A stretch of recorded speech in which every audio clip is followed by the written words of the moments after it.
Hey y'all, welcome to another video from WreckingOut.com.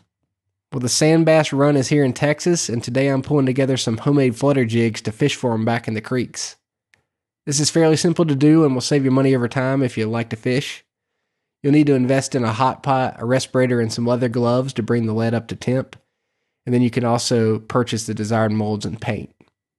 Once the lead is molten, just scrape off the slag and start prepping your mold.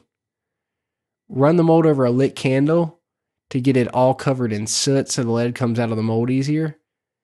And once it's black, you know you're ready to start pouring. So the key to a good pour is keeping your mold hot, especially when you're pouring small jigs like the 1/4 and 1/2 ounce jigs I'm pouring today. Just rest your mold on the pot to warm it up and then pour a couple of test runs.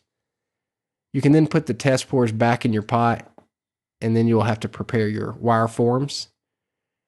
These wire forms are specially made for this particular mold.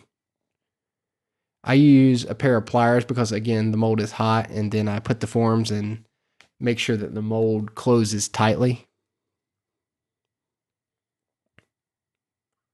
So with the wire forms in and the mold firmly closed, I'm going to slow this down so you can see the speed at which I pour. The key is to pour quickly to ensure the lead fills the entire cavity before it cools. After you let the jigs cool, you can pop them out and you should have a nice complete jig. So you can see that this jig is filled all the way to the bottom of the wire form. Use a pair of side cutters to clip off the excess, and then you'll take a file to smooth out where it was attached. So for sand bass jigs, I prefer to use powder paint to protect them from the rocks. So I'm showing 3 types here: white from Harbor Freight and a hot pink in chartreuse. To allow the paint to adhere, you got to heat the jig with a heat gun and then plunge the jig into the powder.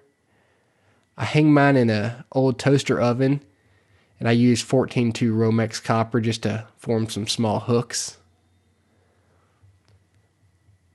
So I got all 3 colors here. And then what I'll do is I'll set the toaster oven to 350 and bake for 15 minutes. And this forms that rock hard coat that you'll see on jigs in the store.